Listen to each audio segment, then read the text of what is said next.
तो चलो आज हम देखेंगे त्रिकोणमिति का पार्ट 3। तो हम जानते हैं कि इस तरह साइन कोसेक कोल्टो है, इसी तरह सेक कोस कोल्टो है, कोसेक कोल्टो है, सेक कोस कोल्टो है, सेक कोस कोल्टो है। तो अगर हमें सेक के मान चाहिए तो उसके लिए हमें कोस के मान याद होने चाहिए। और मैंने पहले बताया था, और कोस के मान हमें किसके मान से याद होगी, साइन के मान से। अगर हमें साइन के मान याद है तो हमें कोस के मान याद हो जाएंगे, कोस के मान याद है तो हमें सेक के मान याद हो जाएंगे। तो उससे पहले मैं साइन के मान याद दूं। साइन 0 का मान 0 था, साइन 30 का मान 1/2 था, साइन 45 का मान 1/2 था, साइन 60 का मान √3/2 था, साइन 90 का मान कितना था, 1 था। ठीक है ना। अगर उसके बाद उल्टा करो, जितना साइन 90 का मान होगा उतना कोस 0 का होगा। साइन 90 का मान कितना, 1, तो कोस 0 का मान भी 1। उसके बाद में साइन, देखो दूसरे नंबर पर अंदर जितना साइन 90 का मान होगा उतना कोस 0 का मान होगा। जितना साइन 60 का मान होगा, जितना साइन 60 का मान होगा उतना कोस 30 का मान होगा। साइन 60 का मान कितना होगा, √3/2। या ऐसे उल्टा रखो कि जितना साइन 0, जितना साइन 0 उतना कोस 90। देखो साइन 0 कोस 90, साइन 30 कोस 60। साइन 30 का मान कितना था, 1/2, कोस 60 का मान भी 1/2।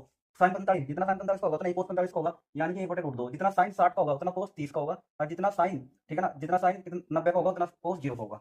ठीक है ना।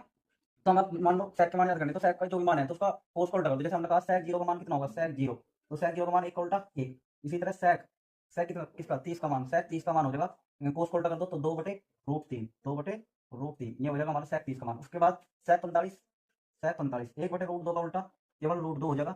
अगर मैं बात करूँ सेक 60, सेक 60, सेक 60 का 1/2 का उल्टा 2/1 मतलब 2 हो जाएगा। अगर बात करूँ सेक 90, तो 90 का मान कितना हो जाएगा, कोस 0 का उल्टा, कोस कोस 90 का उल्टा, यानी कि इसका उल्टा करेंगे तो 0 का उल्टा कितना हो जाएगा, 0 का उल्टा हो जाएगा अनंत। ठीक है ना भाई।